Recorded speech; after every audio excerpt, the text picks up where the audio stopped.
Takýto prípad nastáva, keď rozhodnutie o dedickom práve nezávisí len od právneho posúdenia veci, ale aj od zistenia sporných skutkových okolností. To znamená, že medzi účastníkmi nejde len o právne otázky, ale aj o samotné skutkové okolnosti prípadu.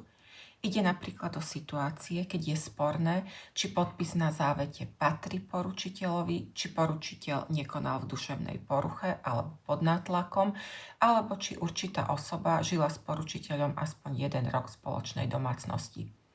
Typickým príkladom je aj vydedenie. Poručiteľ v listine o vydedení uvedie dôvody vydedenia, no vydedený dedič namieta, že tieto dôvody neboli dané. V takom prípade už nejde len o právne posúdenie, ale o skutkový spor, ktorý si vyžaduje dokazovanie. Až na základe zistenia týchto skutočností je možné vyvodiť právny záver, či niekto je alebo nie je dedič.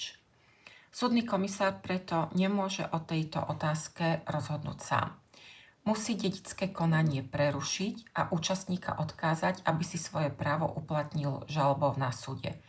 Lehota na podanie žaloby nesmie byť kratšia ako 1 mesiac.